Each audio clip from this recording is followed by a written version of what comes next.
दो चीज़ें, बेरोजगारी चरम पर है, महंगाई चरम पर है। और ये सरकार जानती है कि महंगाई चरम पर है, उसके बावजूद आग में तेल डालने का काम कर रही है। कैसे कि रोज़ कीमतें बढ़ा रही है पेट्रोल डीजल की, गैस की।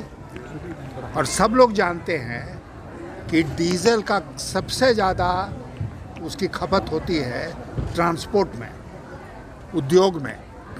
और अगर वो जो डीजल की कीमत बढ़ेगी, 10 रुपये बढ़ गया 12 दिन में, तो उसका सीधा असर पड़ेगा कॉस्ट ऑफ प्रोडक्शन पर, ट्रांसपोर्ट पर। तो सब चीज़ें जो हैं वो महंगी होंगी। तो पहले से ही महंगाई है और अब ये आग में तेल डालने से महंगाई और तेज़ी से आगे बढ़ेगी। और महंगाई बढ़ेगी तो बेरोजगारी भी उसके चलते और आगे बढ़ेगी।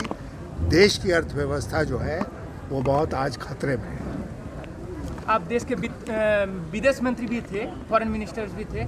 यह हालात अभी जब जंग भी छिड़ रहा हुआ है, देश का जो रवैया है। देखिए, रूस हमारा परंपरागत मित्र रहा है, बहुत दिनों से मित्र है। हर मौके पर रूस काम आया है भारत के लिए।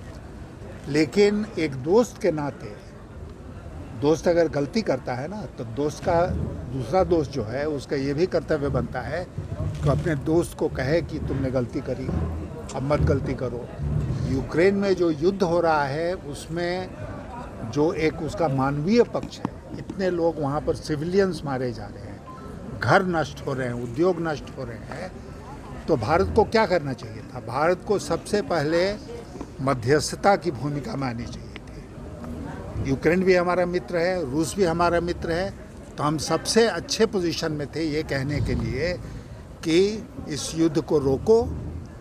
तुरंत विदेश मंत्री को जाना चाहिए था मॉस्को, तुरंत उनको जाना चाहिए था कीव, और दोनों जगह जाके ये युद्ध को रुकवाने का काम करना चाहिए था। तटस्थता ठीक है, लेकिन उसके साथ साथ मध्यस्थता भी करनी चाहिए। बहुत अच्छा। आसनसोल का सोल बताया देश का। आसनसोल में उपचुनाव हो रहा है और देश की निगाहें आसनसोल पर टिकी हैं। क्यों टिकी हैं आसनसोल के चुनाव पर? इसलिए कि यहाँ पर जो